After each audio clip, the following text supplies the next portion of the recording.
Yeah. Since I'm currently waiting for some friends to get back at me for some information, I suppose we'll just start the stream. Where's the lady, right?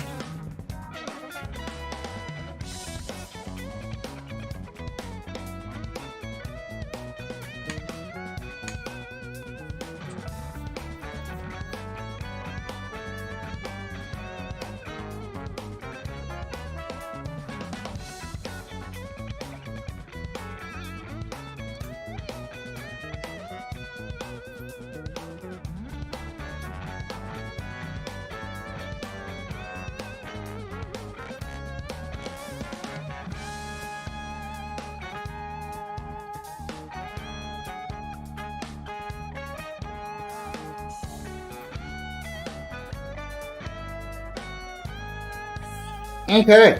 Be right back, folks.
Please do not purchase any.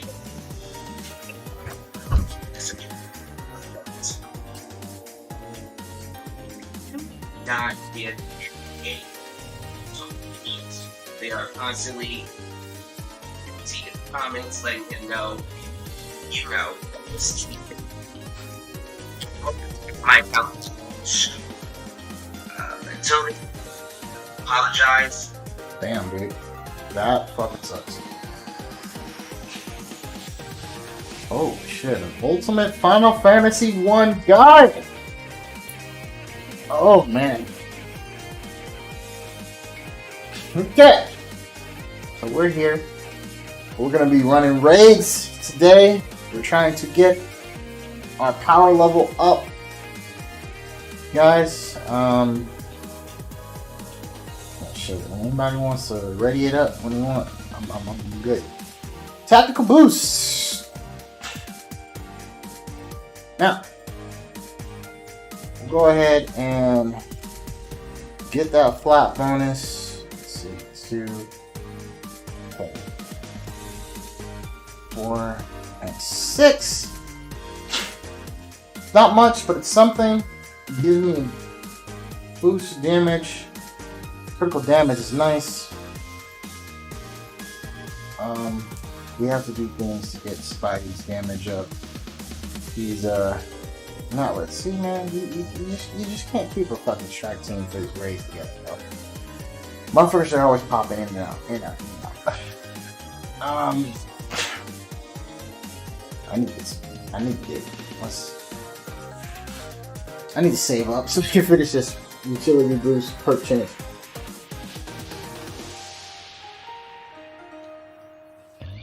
So I can finish getting this 15% off this. And then I gotta work on those defensive. This guy. Oh man. This is just crazy not good defense. Gee, look at the champion level on that Hulk, man. That motherfucker's been put in the water. Alright. I'm not gonna say this is the worst team or the best team. Got Hawkeye, Black Widow, and a Hulk. Really high level Hulk, in fact. Then we got me. Spot.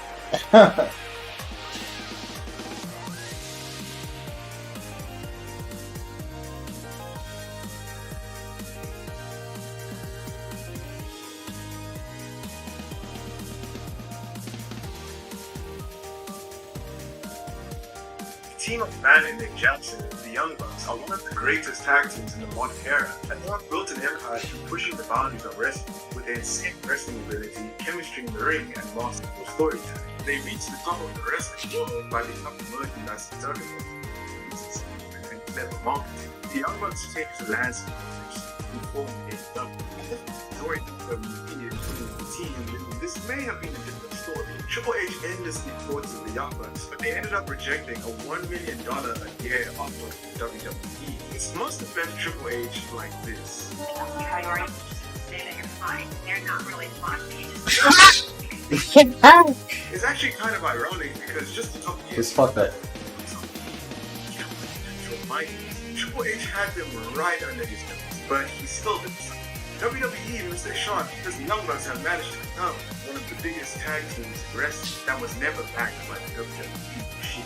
Despite all of this high praise though, Young Bucks do have their fair share of factors, as there are a lot of people who are not fans of the Young Bucks because they feel that the Young Bucks matches have too many flips. Oh Jesus, dude. Okay. Thanks for the foil, Thea. Welcome to our little remote hideout. Dr. Pimp's just up ahead. Okay. All right, Hank, we're inside. Everything up and running? Oh, We've got See you in a bit. some splaining. Love that Spidey can swing here. Oh!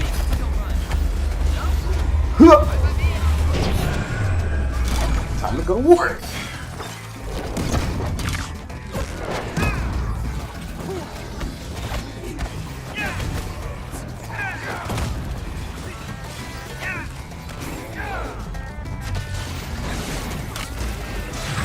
Oh, shit! Still have the defense of a small child. Good night.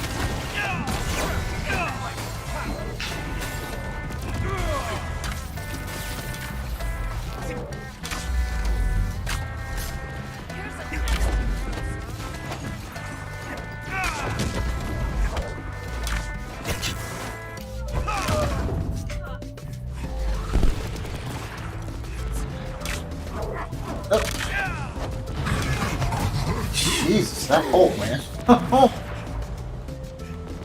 Christ.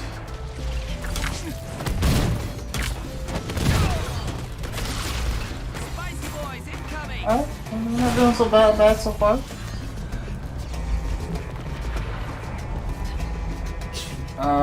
Shit. Yeah. Damn it. Didn't pay attention. All that work.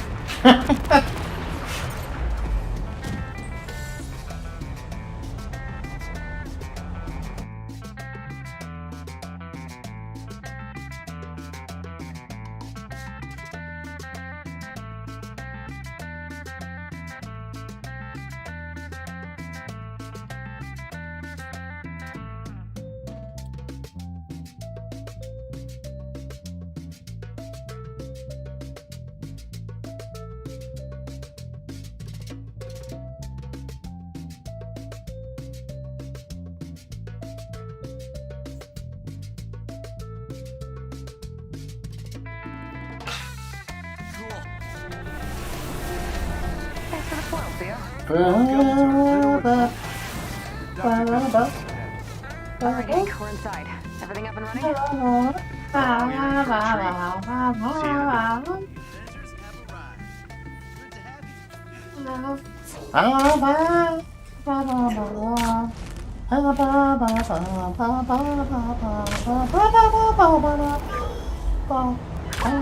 Hey guys, just passing through.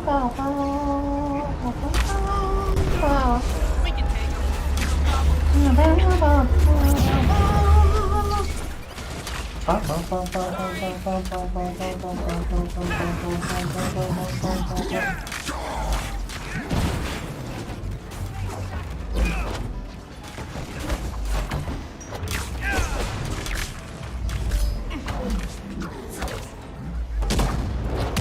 Oh no! Someone get this in!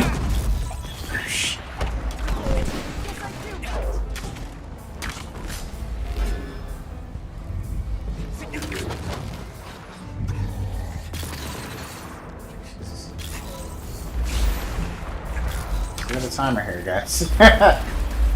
Oh man.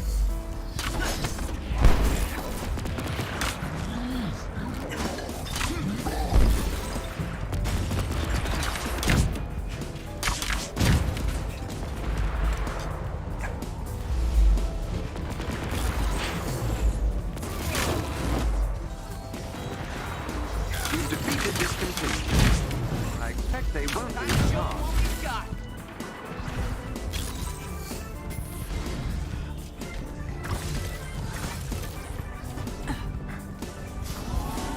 AIM squad dead ahead.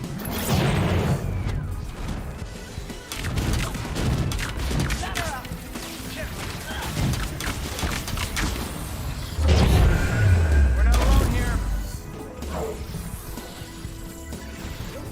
Veil of Shadow.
located captive Yes, inhumans. sir. They're being kept in portable cells. You'll have to break them out.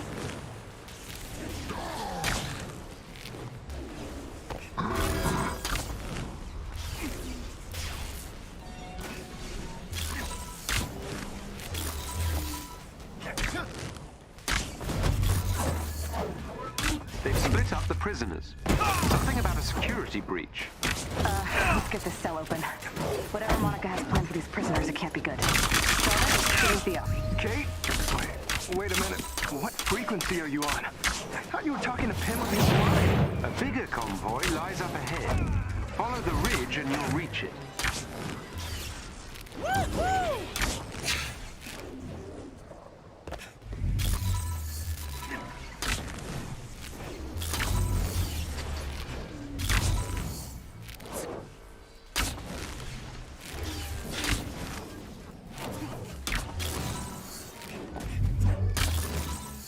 There they are. You'll need to destroy the locking mechanisms to open the cell. You're up, Theo. I'm on it.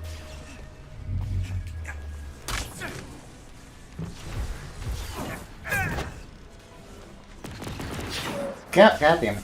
Come on. This one's open. Teleporting now. Avengers are in, Sarah.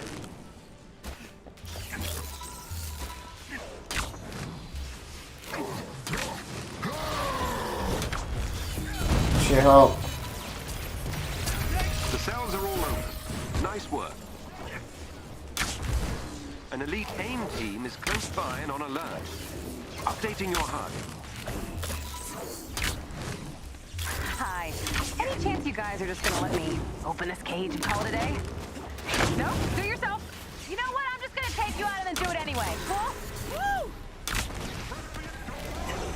Hey, keep your head down next time.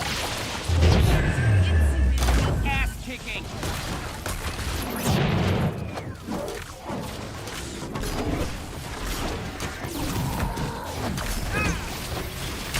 Try to keep up.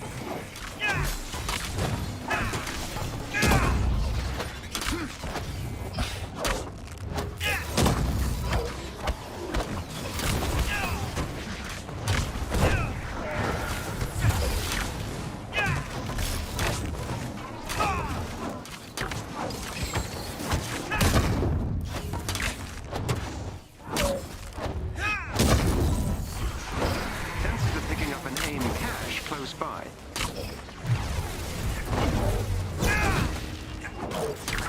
Come on. I've updated your HUD with the location of a large AIM mech nearby. Head there immediately. Let's dance!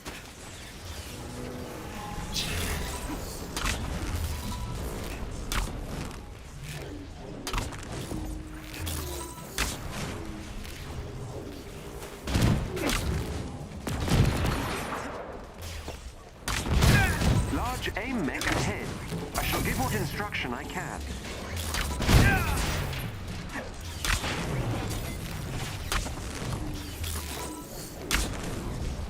Good work.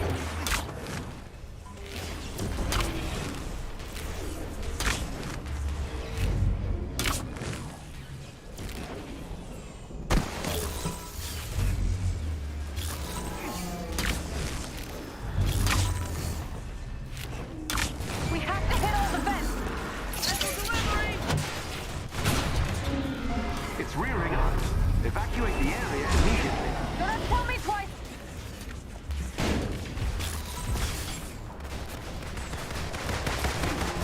Okay, down. Project Omega must be causing these tachyon storms. AIM has been using time travel to speed the process up. It's a weapon strong enough to stop the apocalypse. At least, that's what it's supposed to do. But instead, it's tearing the universe apart.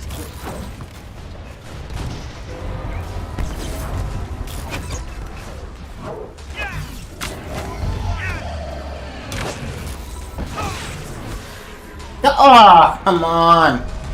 Bullshit. This'll help. Thank you, Hawkeye.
Ah, bitch!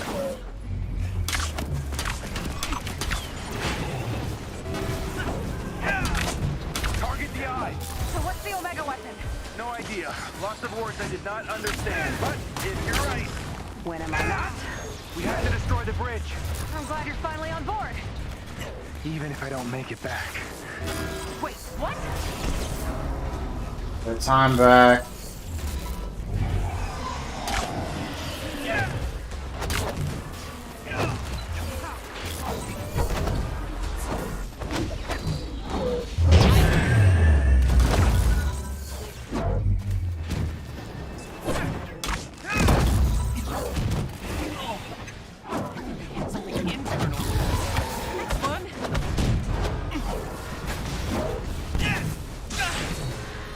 What the fuck, dude? And why am I in front of him again? Ah, keep doing this to myself.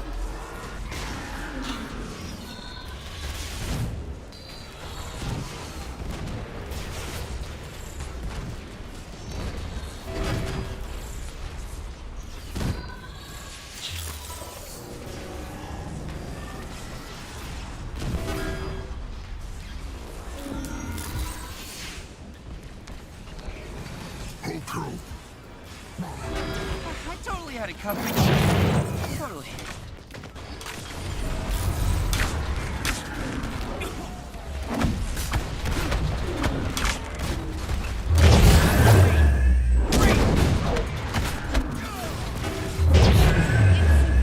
Ass kicking.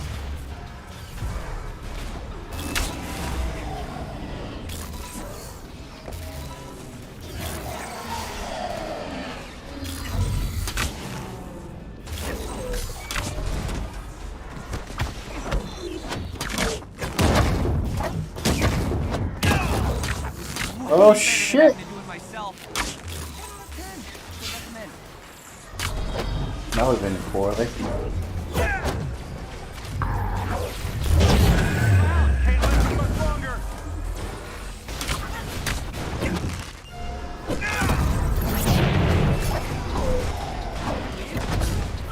We got it down.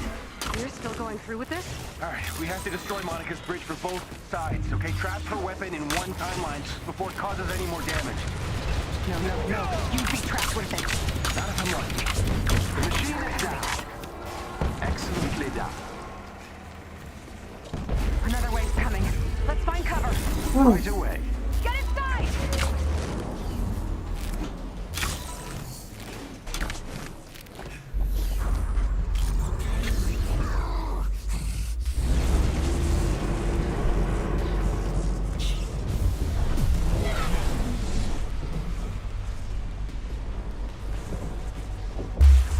God!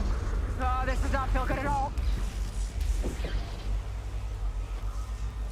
The movies have lied to me about time travel, and I am not happy about it!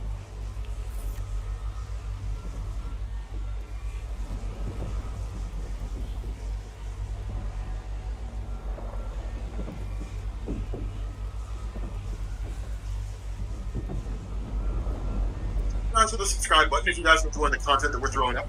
And make sure you guys hit the like button if you enjoy the video.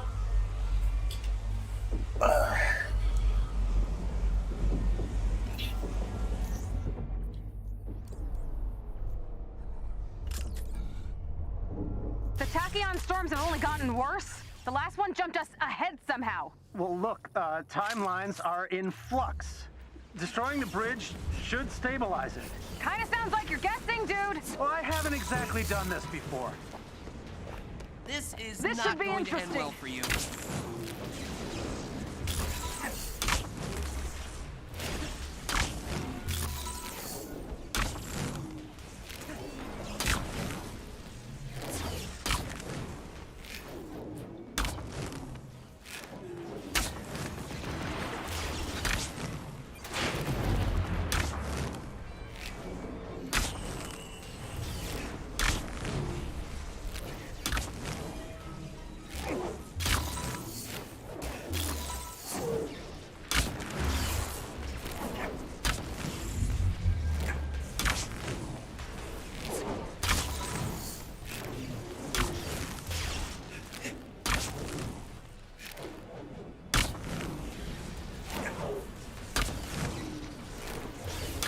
God damn it. Time for some payback.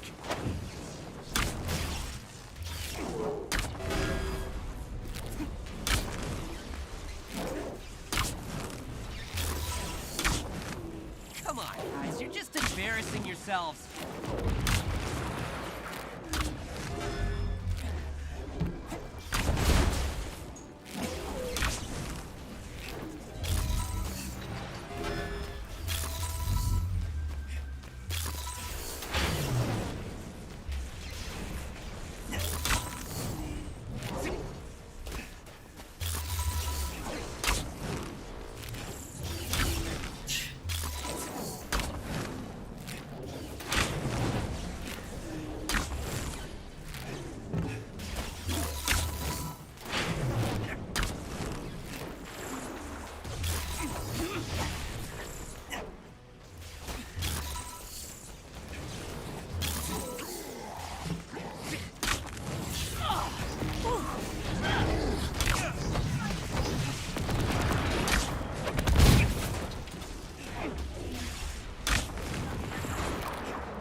Cool. I needed to test out my new webs anyway.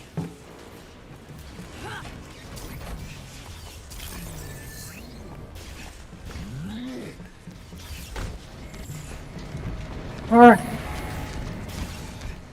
Here we go.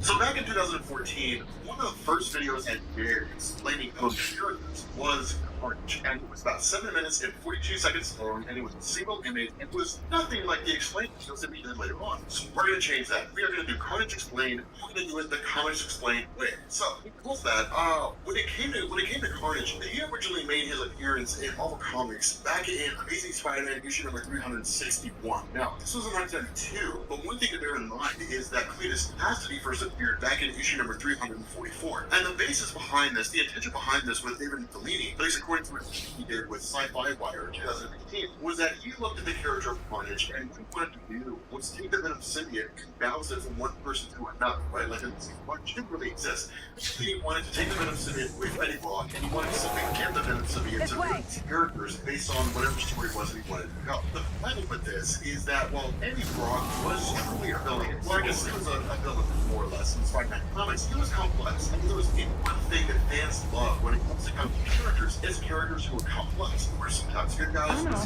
bad guys, who are lots of disorders, and things like that. There were so that you never really see an instance where Spider-Man faced off against a villain who had the ability to block his spider sense, right? It was Get the kind of Avengers like out of that spider chamber ethos. now. To be able to get around that was a Jarvis? pretty huge thing. You've And so triggered the those alarm two system. concepts combined, You'll need to turns into disarm history the between security Eddie Brock terminal. and Parker. Eddie was a supremely Smash the popular sequences, shut character down the in the alarm. late 80s and Will that 90s. buy you enough So time to this get control was of the that bridge? he approached the I'll work with and whatever said, you "Hey, can look, get." here's the plan, here's what Exactly, we're yes, gonna do." but Instead of I'll asking take it. how they said, now there were a few reasons for this. Another big thing behind it was because while it was publishing, one of the comics running out because it was so hugely popular. Security entries are required. There was a weird basis for why I say 1990s comics and Marvel was insane. But it was also the idea that there really seemed to be the popularity spot and very similar characters that were always. The result was that Fellini and Eric Larson had to kind of go back to the drawing board and create a new symbiote that would basically tie into the Spider-Man mythos and still keep Eddie Brock. So picture Amazing Spider-Man number 344. Now the way this worked out, kind of going in the chronological order in case that's so Eddie Brock was showing himself with his casting like 11 murders.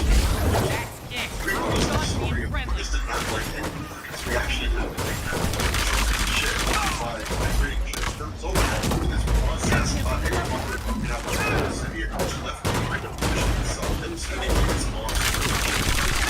Itself the issue of this, and really one of the things that Fellini and Eric Larson had to contend with was added it because basically stand out and stand the test of time. Because if Eddie Brock was a villain himself, pretty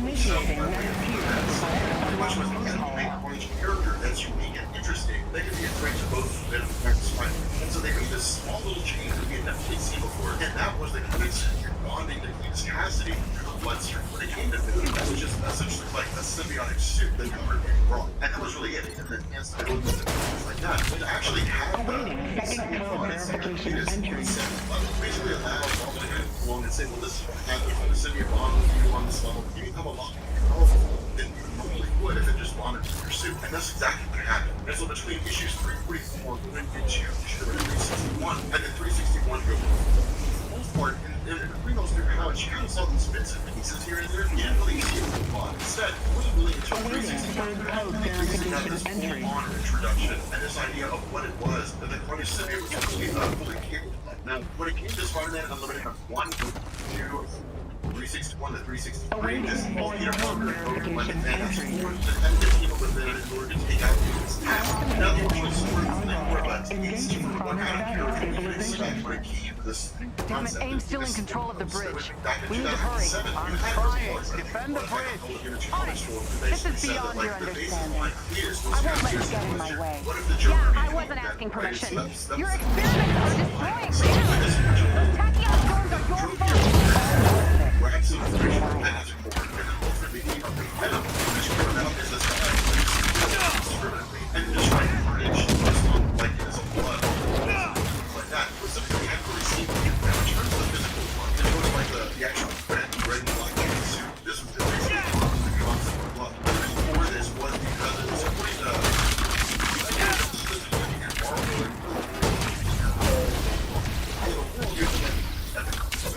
like blood in the security it was very much that public fear. The second part was that in Marvel already had their own kind of introduction of an AIDS epidemic in the form of the legacy virus. But the issue with this was the legacy virus was largely confined to the mutant population. Because the idea was to grab that concept and throw it into the Spider-Man landscape.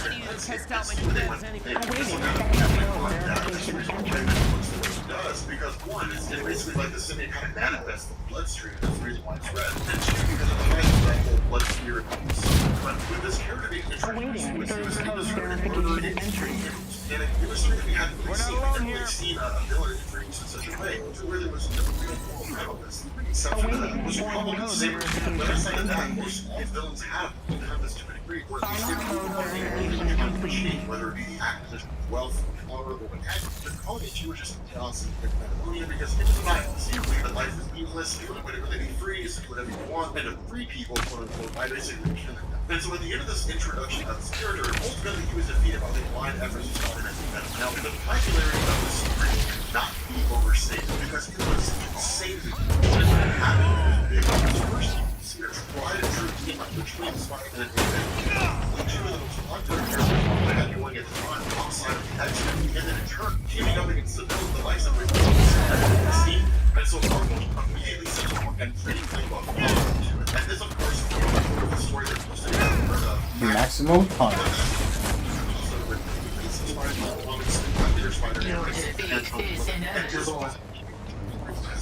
It's opening. What the hell is that?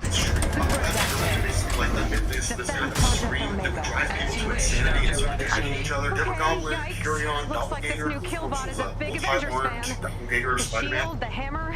Guess you've got some The rockets behind hiding this back was there. to essentially have Carnage just AIM has control of the bridge. havoc on the We city. can't open it again unless we get it What back. happened? Using the ability to shrink these various schemes and so forth, people are descended into absolute madness. Now, ultimately, of course, we're all stopped by the creation of Spider-Man, the various superheroes, and so forth. What this did is it set the stage and really like established in the minds of the cards that the ironic thing about this is that some people will say this is where Marvel peaked, and they never really recovered after that. They never really achieved that same level of popularity. And there are a couple reasons to make that argument. The first is because of the fact that at that point in time, introducing again a character that every card was something that we hadn't really seen. But the second was because people figured away with important things in the 1990s. Specific things now. As a result, is that having a character who just goes through the industry people it's something that most people would kind of vocalize and said about, most likely having never read it. But nonetheless, it's these cool concepts because it gave us a villain that we weren't really used to see. But again, back then, stories were quite big, they were pacing, all kinds of things that were going on. Like these super energetic and wild and like violent scenes. But again, the original Carnage here almost kind of came at the worst possible time. Shortly after this happened, within 3 years, suddenly, Marvel went to the comic books in the 1990s. Now, the thing that you weren't aware of that exclusively result where the comic book fan base almost destroyed the comic industry by just going through 5 tons of areas of the distributors or other stores. They didn't really specify how many copies of comic everybody used. They would simply tell Marvel and DC, here's how many of these comics are going to sold. And what it did is it gave off the impression that there was a huge amount of popularity in comics, all more popularity than people really thought it was. And so the result was that the more comics were made, of course, the less value those comics had. So you went out and bought the Death of Superman 1, or you bought like the first issue of House of Carnage where all three songs. Now, like, a single issue, but there were now like 15 variant covers, and if there were only like 20 of them, 100 of those comics, they were a lot. But there were thousands and thousands, hundreds of thousands of those comics going out, which meant they were worth virtually nothing. And so people just stopped buying them, which meant that comic sales started to collapse, and Marvel was completely went bankrupt. And so because this whole situation kind of went belly up, this man was that for the character of Marvel didn't really have a whole lot of time to basically start crafting a ton of amazing stories about it. Instead, we got stories where Cletus Cassidy lost the Venom symbiote and impeded himself red, went on a killing spree, different things like that. It was just small little moments. It wasn't anything nearly as huge. This really began to change, though. Once we got into around 2004 to 2006, we got the Raft storyline. Crafted by Michael Bendis, and was the first arc of New Avengers. Now, kind of a little bit of explanation. It all makes a difference. Not really familiar with that. AIM's efforts must be counted at every turn. Keep fighting the good fight. Exactly what it sounds like, creating a new level of Avengers. So when Marvel had their comic books in the 1990s, Marvel basically resorted to publishing comics in as cheap of a form as they possibly could, especially when it came to characters who just weren't selling well. The result was that by the time the late 1990s came around, Marvel actually contracted a lot of their work out to Event Publications. Now, Event Publications was a company owned by Paul Miotti and Joe Quesada, and these were two guys who made their bones, basically taking what were considered to be the unsellable. Black Panther at that point in time, the Punisher, Daredevil, characters just couldn't really hold comics on their own. And Event Publications created those stories and they wrote those things. Now, because of the fact that Event and Paul Miotti and Quesada were had such a and basically keeping Marvel afloat. And because a lot of the decisions in terms of editorial work that was being done by Marvel was being made by Quesada, even though he didn't really work within the company, basically meant that by the time the early 2000s came on, and like Ike Perlmutter and those guys at Toy Biz had essentially become financial backers for Marvel Comics, they can kind of get back to business as usual. Joe Quesada was brought on as editor-in-chief. And so Joe Quesada's idea was, let's just rework everything, right? Like what we've been doing for the last 10 years, it's basically what led to the near collapse of our company, right? Like printing 100 comics a month and different things like that. We're going to scale down and we're basically going to go back to the way things used to be. And so, wrong or otherwise, a lot of decisions were made by Quesada and the company that resulted in some huge changes. So, like, Peter Parker was no longer married to Mary Jane Watson. That went away. The Avengers were completely disassembled. 98% of the mutant population lost their powers during and after the events of House of M. Sweeping changes made to the landscape. For the character of, or I guess for the concept of the Avengers, yeah, they were basically broken down. The Avengers essentially lost all their financing when Stark Industries almost went under during House of M, or at least lost a huge amount of its profits during Avengers Disassembled, and that in turn led to the reformation of the New Avengers. And the way this came out, again, with the Raft storyline, actually set the scenes for Secret Invasion. But essentially all that happened, at least with regards to Carnage here, is that this story went into the character of Elektra contracting the villain Electro to take down power to this giant prison for superpowered beings. And this led into a huge escape. Now, ultimately, Carnage, his escape as well, was ultimately caught up to by the Sentry who'd been rolled over into Marvel during this story. He grabbed Carnage, flew into space, ripped him in half, and there was no indication Carnage was ever going to return. Following that, like things of New Avengers just kind of went forward as usual, and that was it. And you get the second volume, Who is the Sentry, and so forth. This is actually followed up what was essentially a mini-series written by Zeb Wells, 5-issue mini-series, simply called like Now, this basically detailed the aftermath to that. And so what this did is it established that there were a handful of things going on. There was a guy named Michael Paul, who had basically stumbled across the remains of Carnage kind of floating out there in space, right? It's kind of left there by the century, and then grabbed it and then brought it back down to Earth. And what he started doing was using the Carnage symbiote as a means to basically create products that could be used to interface with the brain, right? So he talks about making things like prosthetics, and then saying like this prosthetic can essentially interact directly with the brain and allow the prosthetic arm or leg or whatever you have to move in a more organic way than would normally be achieved.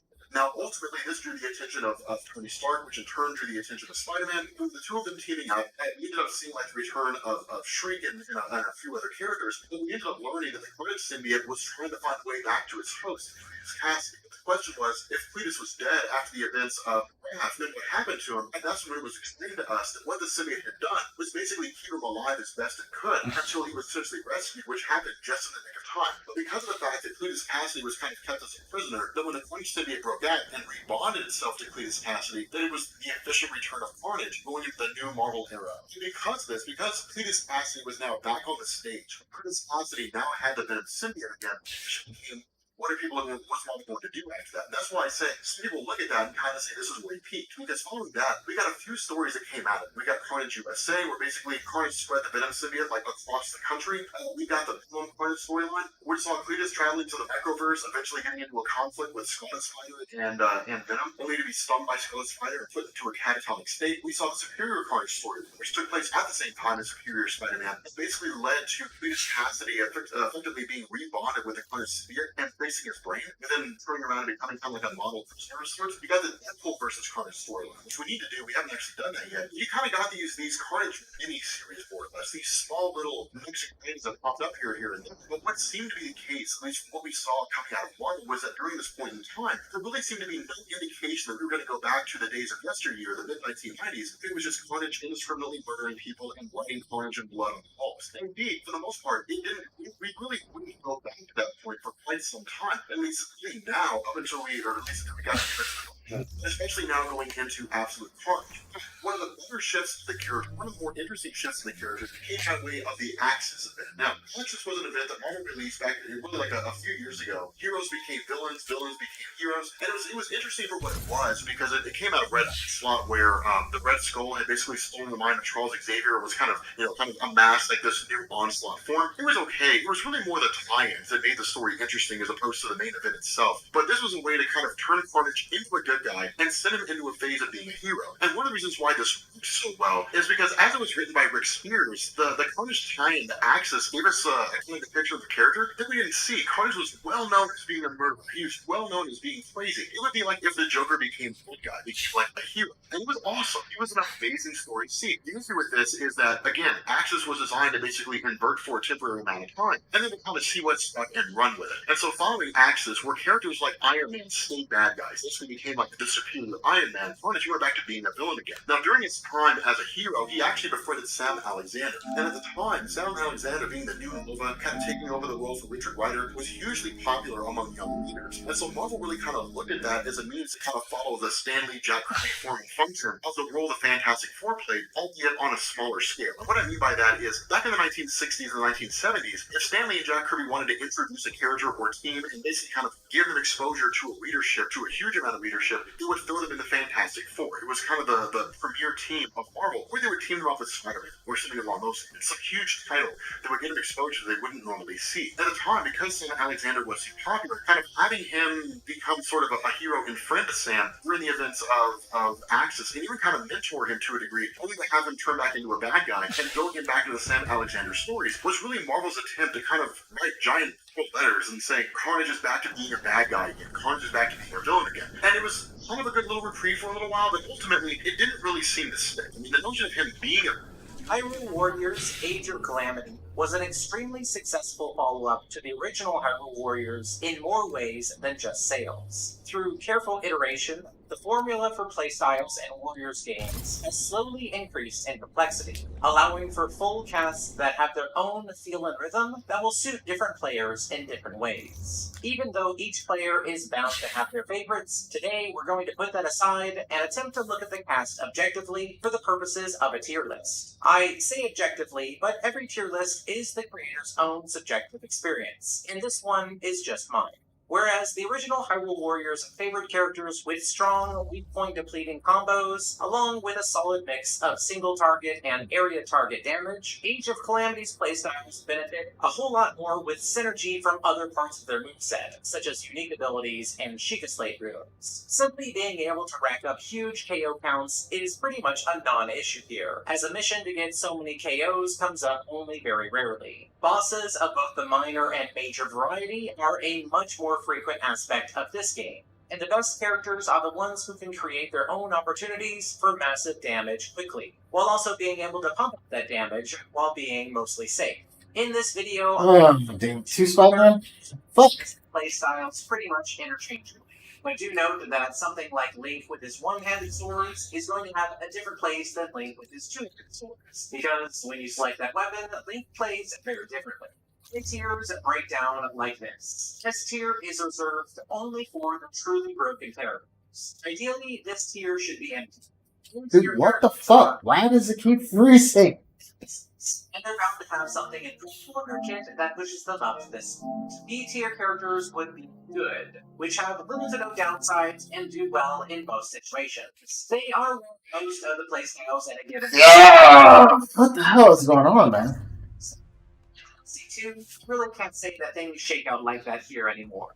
C-tier is the mid-range, or average, which is reserved for characters who just meet the average expectations for a Warriors playstyle. They fit this specific Warriors game alright, but they might have one or two flaws that keep them down a peg. D-tier and below would be bad or poor playstyles that just suboptimal completing the tasks that the game gives you. In other tier lists, I have put Warriors characters at this level. However, just because this is a tier list video doesn't mean that I have to use this tier. And this is the whole reason why we define tiers. I'll tell you this right now. Age of Calamity does not have any playstyles that fall into the definition of a D tier. Even the lowest on my list can absolutely kick ass in the hands of almost any player. And I'll be so bold as to say that if you think any of the playstyles in this game would be bad, then you probably don't have a full understanding of it. Maybe give them another try before leaving your comments. Sorry about the long intro, but establishing a common ground and setting expectations before a tier list is actually a really important thing to do. Alright then, let's get started. Since we don't have anyone to put into D tier, let's go ahead and start off with C tier.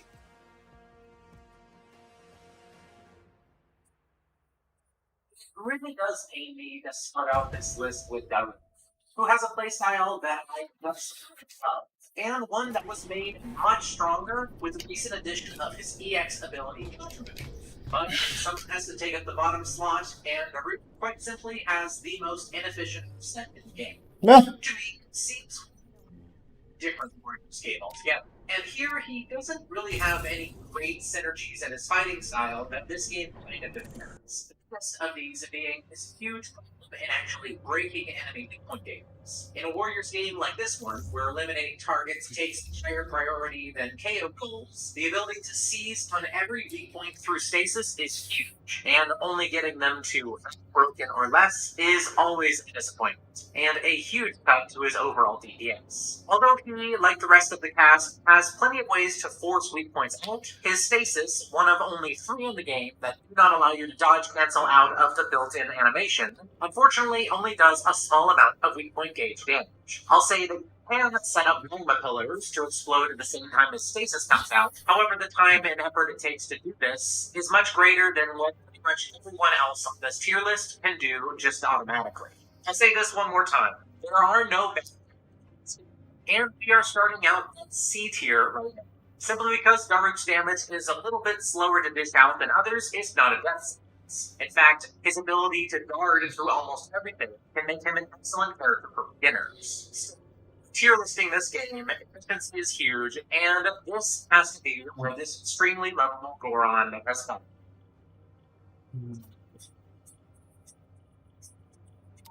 Woo! information at least, seems like you Hill here. We found a facility where AIM is preparing to spin up another fake arc reactor. We all know how well that went last time. We have to put a stop to it. However, even is. But unfortunately, Rivali's playstyle mechanics and the overall game mechanics combine to make it a hassle to get the most from Rivali all the time. No matter how great you are at this game, some damage is simply unavoidable. Either from surprisingly aggressive mob enemies hitting you from the side or area of effect match, which can come from enemies who are not your current focus, as well as so many other sources. Playing Rivali with full control over keeping him in the air requires you to play in an overly cautious manner, which slows down his overall potential. In the right circumstances, Rivali can be devastating. His stasis plus dodge into automatic arrow rain is absolutely and one of the fastest way to the arc reactor's nearby. Jarvis, are you picking up anything? Locked on and ready, Commander Hill. In order to justify this character, it requires near codes in order to be knocked around on the air constantly to get beyond the sensor.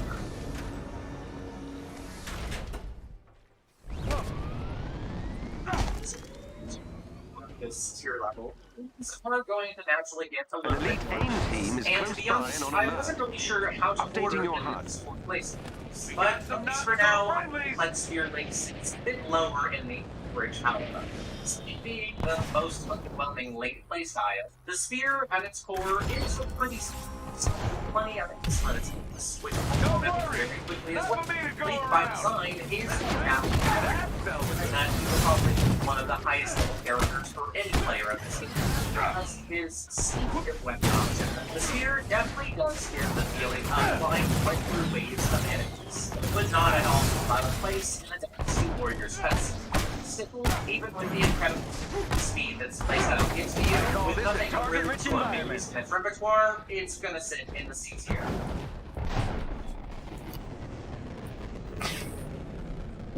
Every member of the elite team must be defeated. Is around his friends. If Tifa, at least in concept, seems to be built around using her unique mechanic to set her up into similarly flying aerial strings. Unfortunately, with the reliable programs behind the way she create a new spring or an upward grid, this can unconsciously not back the line line. And instead, her interest in aerial mechanics turn into just kind of a nice bonus. Whereas to be able to have a bit better control, she can put it into your higher builds. Overall, I'd say probably Sphere Link's playstyle is more effective, however, a little bit higher mechanics, which can be very, very important, especially in situations where you need to keep NPCs alive. This might seem kind of niche, but going as far into this game as the second DLC pack, there are plenty of times to keep an NPC alive and entirely justify bringing this character for a moment. Without much more than this, I think she does be in the minutes.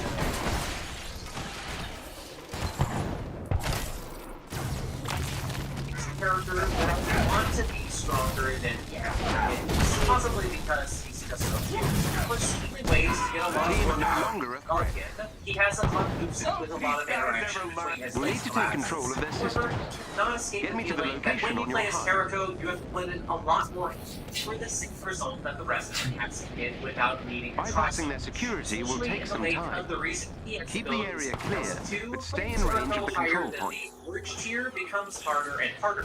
Of course, it's like all the other places at this level, he can definitely handle himself, but he doesn't have anything huge at his disposal that makes me want to bring him up higher than this. So, into the fogginess of this goes.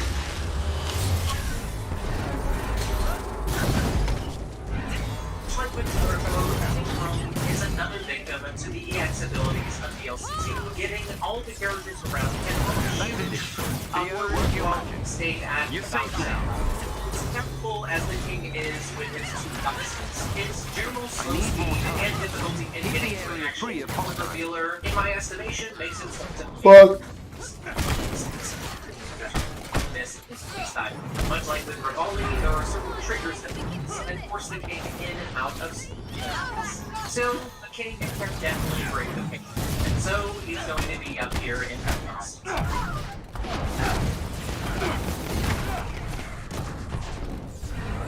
Yep, this dude is going higher than 7. And I am fully expecting a lot of comments along the lines. fully Through the honest, first firewall. consider it We've been working as quickly as possible. with one of the easiest power-up games. Turns out it's far closer. Well, that's inconvenient. The thing that always cuts his ChiLL was his large size and his slow speed, making him one of the most difficult characters to pilot in the game.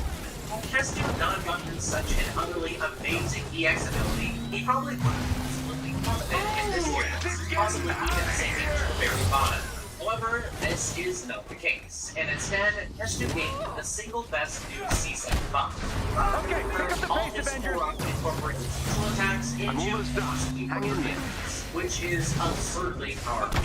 Ultimately, I did decide that Hestu's drawbacks, size and speed, were just too much of a drag to put him into qualifying for B tier. But if you haven't messed with him since his new EX ability, I highly recommend it.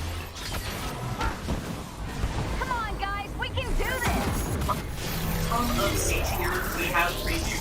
Before the addition of her EX ability, I probably would have rated as one of the absolute worst plays. And inability to do well in most environments. Much like with Hestu, to gain one of the most absurd power boosts in the game with her new EX ability, allowing her to turn any enemy or boss into an easy target, completely open for a stasis point smash combo, which of course Redo is able to easily retreat from and start all over again. Much like with Hestu, I did have a lot of trouble deciding if this power boost was enough to push her into B or not. However, just like with Hestu, I did decide that her drawbacks on being too fast and soaring current targets, even with her new powerful ability, was an issue that I just could not get past. None of the other B tier characters had such a heavy drawback. Still, I gotta say, this is an incredible glow up. And with that, we have reached the end of the C tier. Next, we'll move on to what I consider the good characters, Sweet Break to B.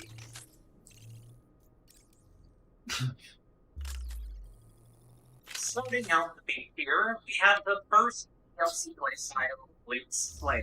The Flail, true to lane in general, is just incredibly smooth and reliable, with a good collection of attacks that are applicable in a number of different situations. But the thing that really pushes the Flail into B tier territory is its simple but If you powerful can gain control of AIM's network Although the temporarily, ultra- I can Flail infiltrate their gets from security each weapon system. type is definitely useful. The two-handed weapons one in particular can turn any large or small into free real estate. Head for you the to terminal spread so I can get until you it's inside time the to lab. pop smash. Although these aren't Oh, every situation. shit.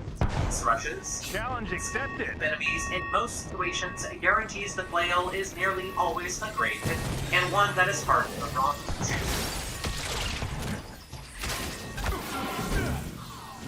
Motherfucker. Yep. Gotta get stuff off my chest. Doing my best to look at these playstyles as objectively as I possibly can. But if this were a favorites list, this two-handed playstyle would absolutely be in my top. It is AIM's network is equipped with a multi-point authentication system.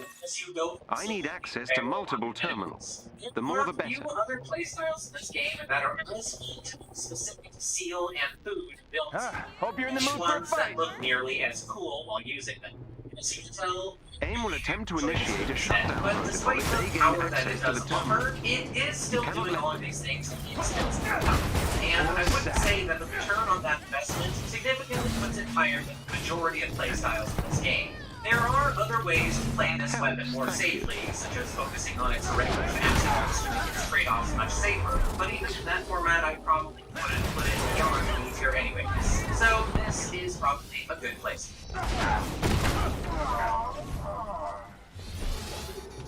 Family Ganon has a lot to offer, and has recently been made much stronger through the addition of his new EX ability in DLC 2. AIM has initiated their shutdown protocol. Made about Calamity Ganon's weaknesses, which does force him to weak points much like a Thunder Rod. However, it's also easy to overstate the power of this. Unlike a Thunder Rod, this move doesn't gain the extra effectiveness against enemies in rain or who are touching water, and since it puts your Sheikah Slate on cooldown, it doesn't flow into stasis and can guarantee those weak point smashes in the way that his new EX ability can. With this new attack in tow, Calamity Ganon can take out major and minor AIM security system. monster. With the Calamity Form feature of him just there as a slow charging bonus, much like it always should have been, it's the key for unlocking his weakness. I certainly understand the reasons for putting Beginning it higher than infiltration. B tier, but to me, it doesn't quite have the same magic as those later contenders. And B is a fine placement for him as far as I'm concerned.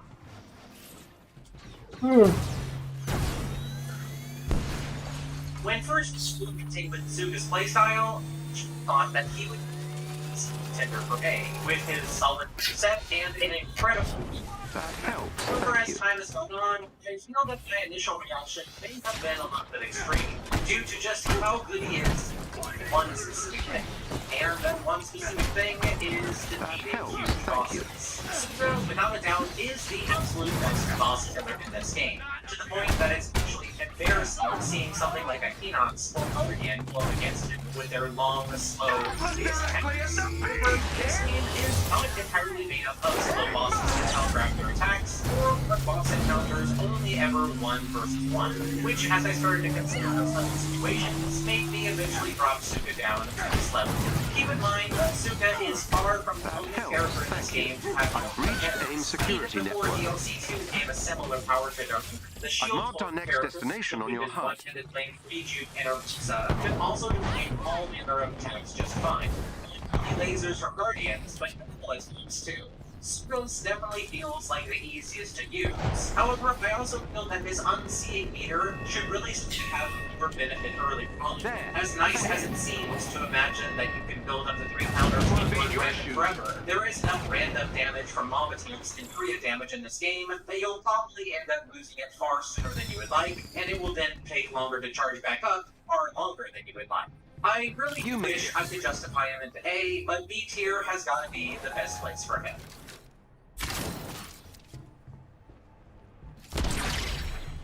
This is a moveset that really took me a long time to warm up to, but once it clicked, it really did click.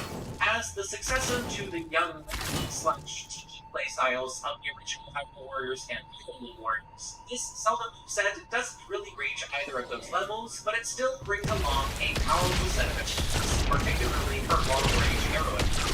While the Luminescent mode doesn't really match the rampages of fierce deity or dragon TT at the first, Zelda can do very tactical spin strikes with this, and turn it off and on with ease. The thing that puts Zelda into B tier is, with or without this extra mode, she is still extremely powerful just in her face moveset. With great options for both close-up and far-off, Bo Zelda lands comfortably into the very middle of this full list. Master Cobra! AIM has an arc reactor close by. Destroy. Just like the other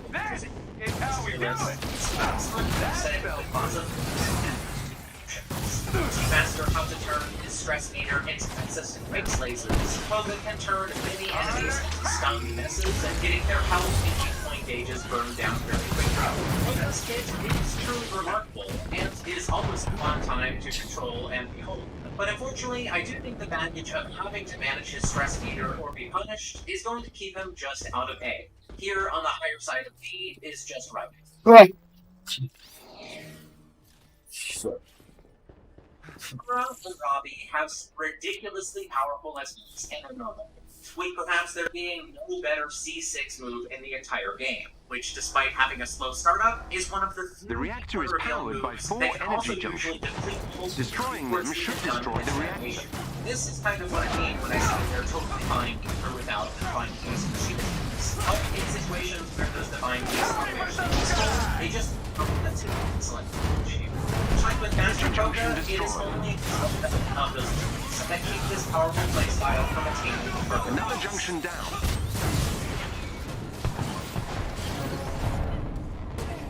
So, Cycle is a high-speed placement of that. You can feel that this kind of quick, high-flying set has been our most struggle for Bowie Tech mode in a while, with hard-to-control versions such as Kona and Vi, run the Pegasus Knights in Higher Warriors, even based on her region. This game showing how hard it feels to get right. This, though, unlike the others, definitely hits the nail right on the head by focusing not on making your characters specifically, but instead execute turbo energy that makes your attacks much faster. This mechanic defines itself as fighting speed. and turns her already skills into a living castle world intense, extremely confused. As I talked about during my commentary, this overdrive and grip is which feels like a strange oversight. What we're left with then is a flexible and fast-paced style and frequently increasing capacity. It's already easily one of the most valuable traits when it comes to making versions far more. Among this one, it's easy.